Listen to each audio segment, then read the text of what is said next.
All right, welcome to the Reload podcast. Today I am here with Georgia Train. Georgia, welcome to the Reload podcast. Thank you. I know you are not a stranger to the Reload podcast. I know you were actually the first person I think who featured on the podcast when it was just an idea about a year ago. Is that right? Yeah, possibly. Well, thank you so much for coming down today. As you may know, or if you don't, or to any new listeners, the Reload podcast is all about finding people, organizations, groups, brands who can contribute something or contribute towards the growth and the learning of the artists that we work with. So we work with lots of young independent musicians who are looking to kind of develop and grow, and the podcast is just an opportunity for us to bring in people who have the experience and the people who have done things before, who can share some of that knowledge and kind of put it online or put it on the internet, whether it's in our blog or it's in the podcast or a video, and hopefully these artists can kind of take something from that and learn and grow. So thank you so much for coming. I know you came from Brighton today, so I really do appreciate that. So I thought we would have a chat today just about the experiences as a songwriter, what that's like, and kind of find out a little bit more from you, how you got into songwriting and, just learning more about that process. So I guess first up, how would you define what you do at the moment? Is it a songwriter? Is it someone who teaches someone, or is it a businesswoman? What are the things that would define you as an individual, as a creative individual? Sure. I think first and foremost, I'm a songwriter. Right. But that just happens to be for other artists than myself. Right. I don't have much interest in writing for myself as an artist because I kind of fell out of love with performance a little bit, but never fell out of love with the art of creating songs. So what I do now is write specifically for artists that I'm passionate about working with. I write top lines, which will be that they just send me an instrumental and I write melody over the top of it, as well as fully formed tracks. So I'll do chords, melody and lyrics. As well as at the same time, I also run a publishing company, which is very fresh, very new. It's a baby still, cool. But we're doing really well. And what's the name of that company? The name of the publishing company is called Hookers. Cool. Yeah. So it's kind of a publishing company, but more I'd like it to be known as a songwriting house. Cool. So instead of people coming to us with fully formed songs, there's a vision for Hookers, which is that it's a very fresh kind of cutting edge production house rather than just being known for writing pop hits. We want to work with DJs and producers that are kind of charting, in the clubs first, and then kind of branch out from there, because I think that's kind of where music's going these days. So that's Hookers, and like I say, it's a songwriting house, but it doubles up as a publishing company. So I'm the founder or CEO or whatever you'd like to call it of that, as well as one of the writers for this company. Right. So I write for my own publishing company as well as hire people. And how long has Hookers been existing for? Only about 10 weeks. Only about 10 weeks. Yes. Cool. Yeah, I figured it must be new, because I know when you joined us on the podcast last year, I think it was last year. I don't think it was a thing back then. No. So tell me more about Hookers. Tell me more about the songwriting element and how you find your songwriters and bring them together. Well, basically it started because I used to work for a company called Xenomania. And Xenomania are a really established, fantastic production and songwriting team. I kind of freelanced for them a little bit. I'd go in every few weeks and maybe write a couple of top lines for artists, never really knowing if it was going to get used or not. And I just fell in love with the experience of it, and I just wanted more and more and more of it. And it seemed to be that Xenomania was very much focusing on pop music, but there was another world, another side of music that I felt I could contribute to. So Hookers was kind of born out of the idea of Xenomania, but with much more of a direction of, I guess kind of indie electronic club music rather than pop. Can you give me an example of the kind of songs that, the kind of genre of songs maybe song names that you would like to be kind of associated Yeah. with? So at the moment, I'm looking at people like Flume are Okay. a kind of key target for us. Okay. Flume, I think anyone who's kind of a DJ who would have in lots of different guest vocalists. So we've also been looking at people like Sigma, Sigala. So that's the more mainstream pop side Right. of things. And then we've got more underground artists sort of in the house scene. So Jack Wins, Ryan Blythe, Kokiri, and basically DJs who have vocalists come and feature on their tracks. Right. Yeah. And what's the main thinking behind doing music for the clubs and kind of more electronic music over classic? Well, not that there is a songwriting default, but over the I guess the things that people associate more with songwriters, as pop or radio friendly or something like that. Well, there are a few reasons actually. It's a very strategic choice. Obviously, everybody when they go into songwriting imagines that they would like to write a hit for Beyonce or Sure. Rihanna, Coldplay, the chart toppers. But one of the things I learned working at Xenomania was how difficult it is to actually approach these people, even when you're a top level writer. There's just so much competition out there. So I knew that I would have to build up a name for myself first. So there's a part of this that is just business strategy where I'm looking at people, I'm specifically targeting artists that I know are in need of top lines, they're in need of vocalists because they're not vocalists themselves. Right. So I'm pitching to those people for that reason. But also because it now feels like it's gone full circle in the industry as well, where a lot of the kind of top players in the pop scene are going to DJs or going to producers for inspiration for their hits. Right. Do you see what I mean? Sure. So it's those reasons, as well as I kind of done the pop thing and I wanted to do something a bit different. Sure. So let's talk about before Hookers. I know you were teaching at BIM in Brighton, and that's when we originally kind of had a chat with you, which was really helpful. So that transition from kind of teaching to, well, I know you were always writing anyway. How have you found that from going to working for, am I right in saying working for a different songwriting house to creating your own one? Yeah. How have you found that transition?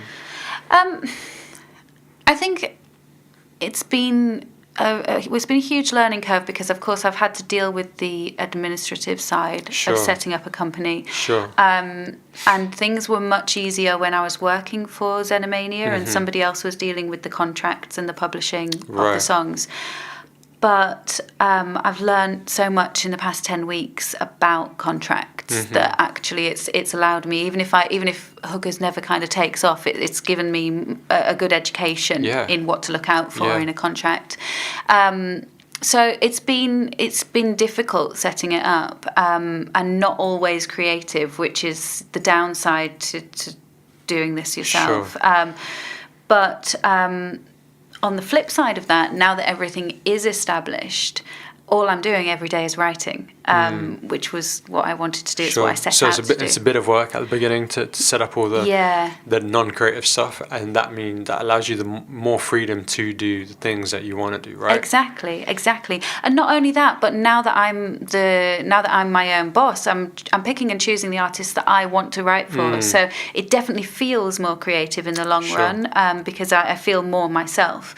And the same goes for the transition from teaching songwriting to stepping back into being a songwriter. It's a weird thing. You kind of have to have a certain level of credibility to be able to teach songwriting at a university. But then you find that you're turning down songwriting opportunities in order to teach songwriting. It doesn't make sense. So I had to sort of step away from that in order to get back into the industry again. Right. So now I feel like I'm back where I belong. I feel like I'm doing what I'm supposed to do, which is to just keep writing for people, And so with Hookers, is that you said it's songwriting house, so I'm assuming there's other songwriters that you're working with? Yes. How many different people?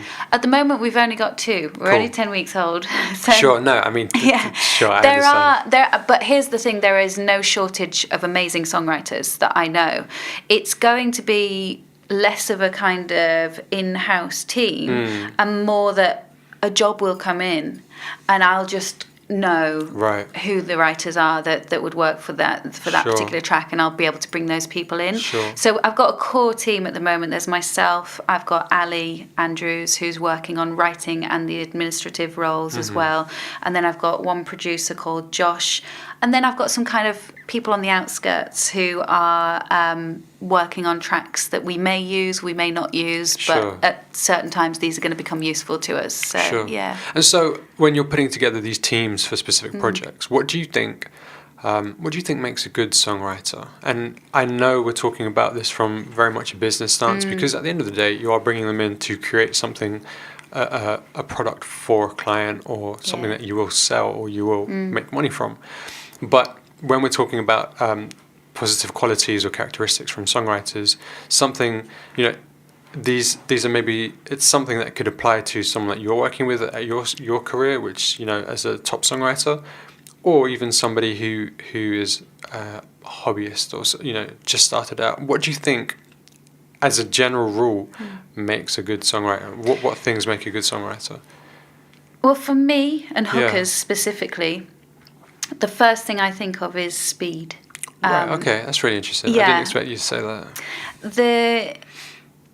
The best thing that I can do for a client is deliver them an idea quickly. It doesn't have to be a fully formed song, but quite often by the time that idea has been through the process, it comes out sounding completely different anyway. And one of the things that is very difficult to get across to a new songwriter who takes quite a lot of pride in their work, which there's nothing wrong with if it's for your own project, obviously.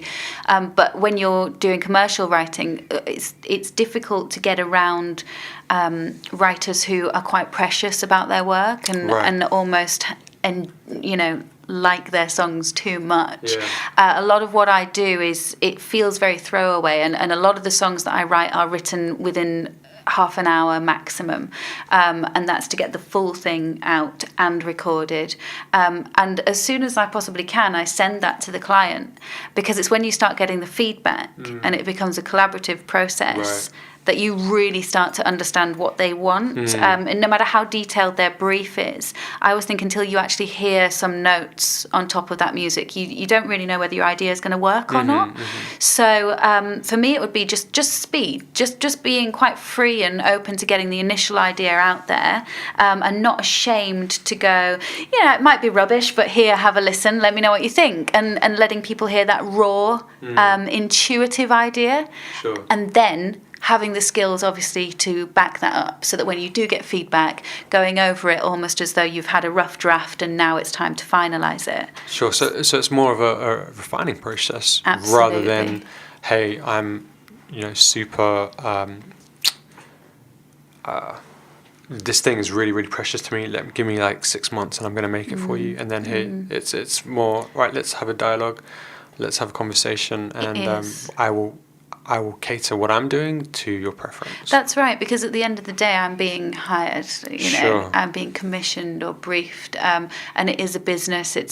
I'm not writing these tracks always because I love them. A lot of the time, like I say, I love the artists that I'm working with, but when I get given an instrumental to write over, a lot of the time it's just a beat, and there's not much. There hasn't been much artistic development happen yet. So you kind of have to think of it, you're building the skeleton together, and then slowly but surely together you kind of flesh this thing out, rather than, like you say, trying to create something of your own and then deliver it, because quite often that's not what the artist wants anyway, and you only end up being hurt by their rejection or their feedback, and that can be a kind of soul destroying place. I imagine. But it sounds like what you're doing is very much from it's almost trying to get it down from a commercial point of view. If you could talk to a younger version of yourself as a songwriter, would you say, hey, learn to get a project done in a shorter time, or is there still value in, hey, take your time writing this song, learn. Like, what would you teach a younger version of yourself? Well, I think there are two main strands for songwriting, and one is if you're writing for yourself as an artist, or if you have an artist in mind and you know their work already and you understand their concepts very well. Yeah. And then the other is what I specialise in at the moment, which is just commercial songwriting, which is that you are basically putting yourself out there as being capable of writing to any brief, in any style, with any concept, with any lyrical idea. Now, I used to be over here in this camp, and I used to write artistically for myself as a performer. Yeah. And that's when I would take a lot of pride and dignity. I'd slave away over one song or one lyric for weeks. And there's a joy that comes out of that, and there's a reward that you get when you feel like you've nailed it and you've finally found the right lyric or the right metaphor or melody. But then at the same time, the weight of that means that it's actually much, much more hurtful when your audience doesn't respond well to it. It's more personal. It's something that's taken you a lot longer, and you put more of yourself into it, right? Yeah. Exactly. So there's a flip side to that,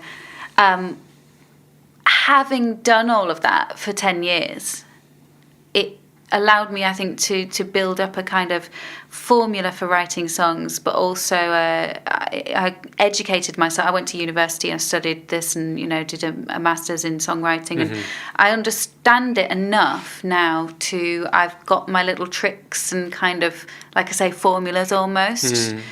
To now know that if I do want to go and write something really quickly, still my intuitive method is going to be good enough.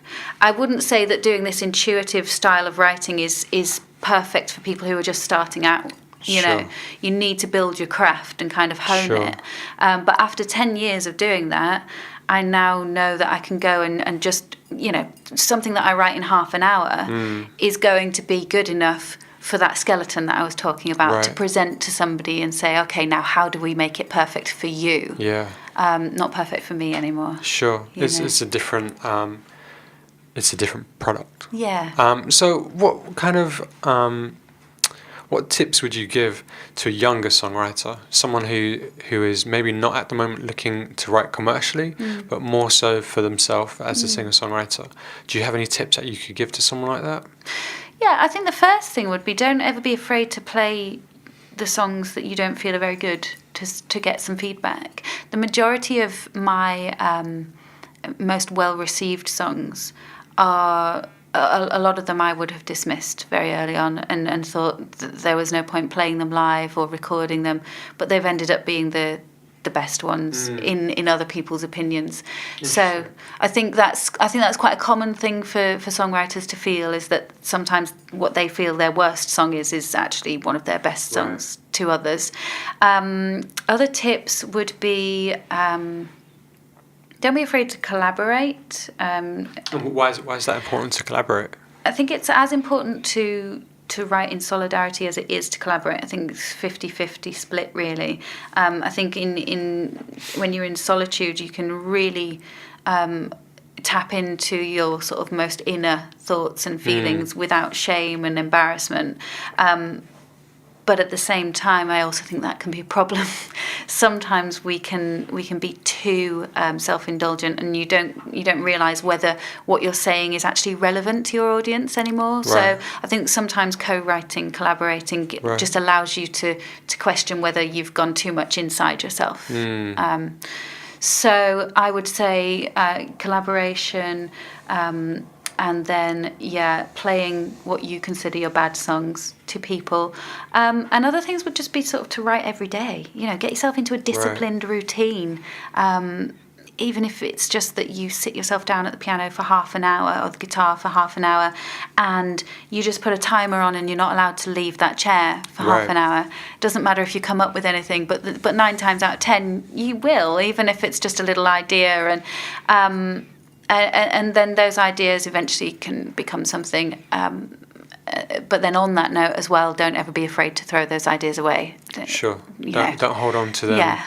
Right. And how do you kind of how do you cull the good ones? How do you say to yourself, all right, this is not something that I'm going to pursue any longer? I think it's a personal taste thing. But then what if, we were talking a moment Yeah. ago that a song which you don't think is your best, someone might go, hey, hands down, that is your best piece of work. What if there's always that fear of, if I throw this away or I ditch this entirely, Yeah. this might be something that people will love. I mean, there's loads of musicians who will play a song like on one record, which is a live recording that they did 10 years ago, and people say, hold on, why was this never on the main album? Yeah. This is like an amazing song or something like that. Like, how do you... Is that the support, your network? Who I guess that's why I say you just have to play everything to as many people as you possibly can. Right. Which, if you're in a relationship, God bless the other person, because you just need to be able to have that sounding board and kind of play these things. One of the things I used to do when I lived with a housemate was I would just play these songs and I would listen to their subconscious response. So if they stopped doing the washing up or clattering around, Right. And they listened, or if they whistled the tune without even realising it a couple of days later, I wouldn't need to always have a conversation with them to know which ones were sticking. I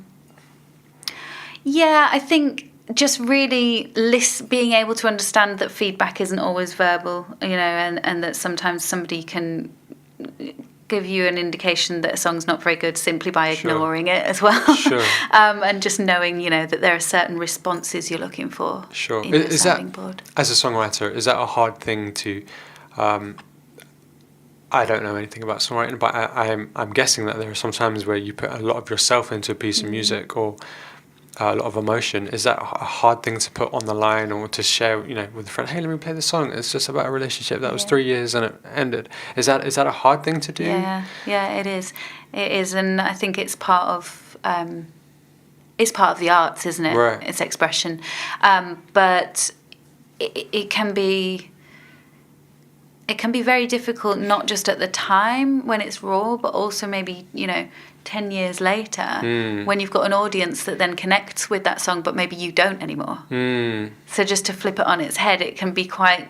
So would you drop that from your roster? Would you forget that song In an just ideal because world. it doesn't have that value to you anymore? Yeah, in an ideal world, art, we're talking about the songs that start from within you and your expression. And if you were to kind of stay true to that part of yourself, you would drop that song from your repertoire.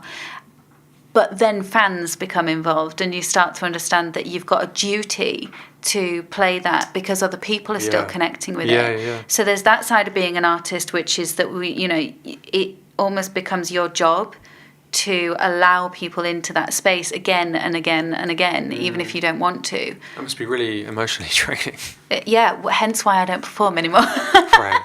It's genuinely, it becomes exhausting to have to sing the same song hundreds of times. It's like a double-edged sword that kind of the stuff you go through as a songwriter in life, relationships with friends, lovers, parents, siblings, I guess that feeds you and gives you great content to write about, but at the same time, it's not letting, without to sound sappy, it's not like letting a scar heal or anything, because you need to keep on picking it show after show.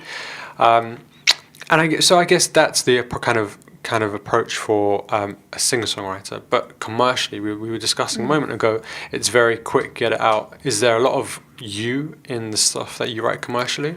I think so. Yeah, I think it's still important, although Hookers markets itself as a company that will be able to write for any genre, we have a style, and you can't listen to our selection of demos and not hear that there's that style in there. Sure. One of the things that I really like to to bring to pop is just a kind of against the grain attitude. So I like to establish a song in a standard kind of pop sense, but then throw in these kind of against the grain moments, which is what we call them in our company, but also just in the industry, obviously hooks. But very specifically for us, they can be quite unique, quite different. And one of the things I like to do is find a word that I don't feel I've heard before in songs, which is really difficult to do, actually. Can you give me an example?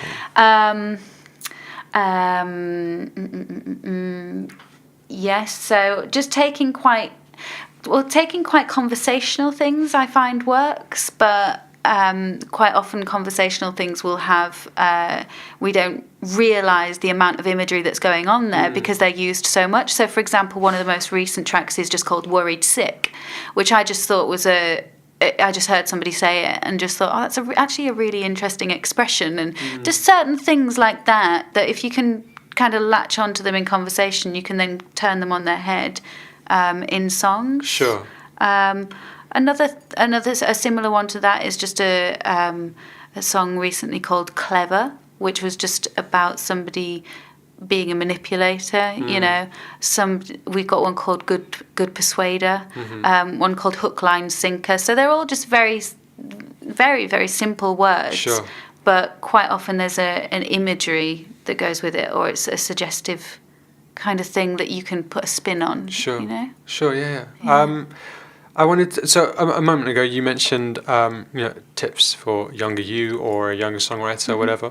Are there any tools that you use to kind of help with your songwriting? I know you said to maybe go in a room and give yourself a lot of time and don't leave until it's gone. Are there any tools? Are there any are there any tools? Techniques, I've always got a pile of 4 or 5 books next to where I do my writing. One of them will be a novel. One of them might be a children's book. One will be a self-help book or a kind of business management kind of style book. And then what's the other one at the moment? I think I've got the Grim Tales as well. So I've got a selection of very different genres, but just of writing next to me at all times. And as I listen to the track that I have to write over for the first time, quite often as I'm listening to it for the first 3 minutes, I like to just let it wash over me. I don't analyse it too much. I'm just sort of getting used to the structure of it. Where is a verse? Where is a chorus? And so there's 3 or 4 minutes where I just have to sit and absorb it. And as I'm doing that, I'll just scroll through the books and I'll just find on one page just one word that I like the look of, and I'll just take that one word and write it. And then I end up, over the course of the 4 minutes, with a nice, neat little list. And it's surprising, actually, how on any given day you're obviously drawn to particular words and phrases. And so it sounds like it's a bit random, but you are attracted, I think, to a certain vibe that you might be feeling that day. So it's strange because you then look back at your list and you find that actually they do all kind of work together, even though they're from all these different genres and different eras. And then it might just be that one of those words inspires the first line, for example, or one of them inspires the title or the chorus, or perhaps I use 3 or 4 of them in the first verse, and once you kind of got a story going, it leads the way. So I use them differently, but I think having a collection of words from several different sources on your writing desk, or on your piano or wherever you write, is really, really useful. And then would you do that? Is that just for commercial projects, or would you do that for your songs? I'd do that anyway. Well, so any song you'd get 4 different types of books. Well, this is interesting. This is one of the things I spoke about in the last podcast, which was that I think the first thing to admit to yourself as a songwriter is that your vocabulary is limited because you are just one person, and there is so much vocabulary out there that you.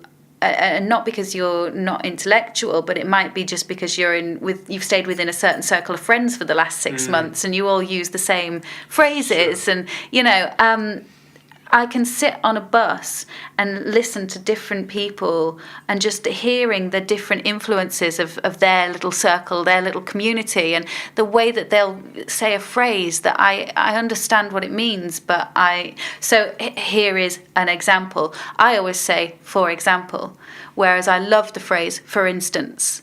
But it never rolls off my tongue. It's not my chosen phrase. And so when I hear people say things like that, it's the same thing, but it just gives me a different spin and it just gives me a different angle. And it means that the next time I need to say something like that in a song, it's not going to sound like that song that I just wrote 3 weeks ago. It'll have a slightly different twist. Sure. Yeah, so picking up on different people's phrases, and that's why I say several different genres of writing and several different eras is quite helpful. Yeah. You spoke about obviously books there, genres and eras. Are there any books in specific that either books that are really cool for the range of vocabulary, or any books that are really cool just to kind of trigger your creativity? Do you have any books any go-to books for that? Yeah, I do. And interestingly, it's a self-development book. It's a book called The Charisma Myth. And Olivia Fox-Cabane or Olivia Cabane-Fox. I can never remember which way round her name goes. But it talks a lot about understanding people's emotions. And obviously that ties in with songwriting. All the time. I mean, every song I write, it comes from some kind of emotional perspective. The majority of songs are about relationships, whether that's between two lovers or whether it's between friends or an ex-lover. You know, most songs have an element of communication in them. So quite often you do get stuck as to how to talk about that in a fresh way.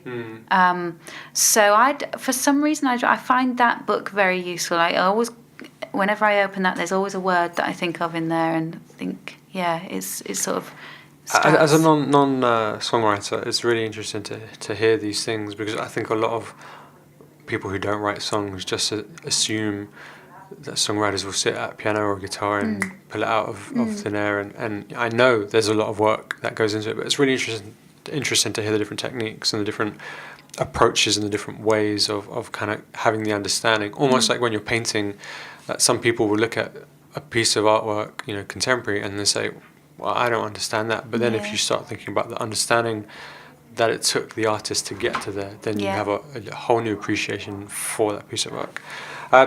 So I know we usually, when we end these podcasts, we usually ask people one question, but as you've already been on the podcast, I wanted to ask you something different, which was a little bit more relatable to songwriting. And it's going to be a tricky one, so you can think about it for a minute or two. I want to know, what in your opinion, what is one of the best written songs from the past 10 years?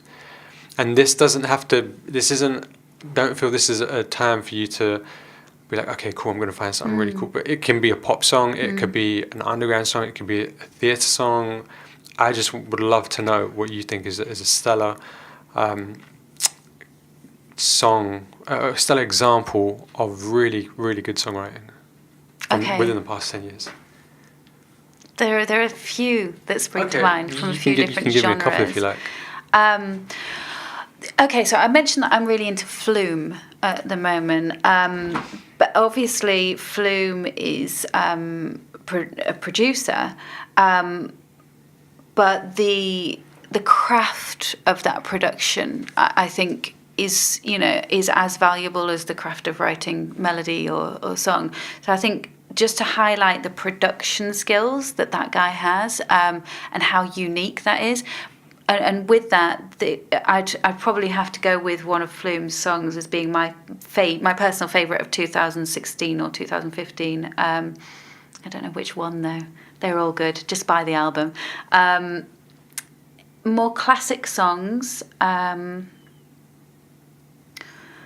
It's difficult, because you don't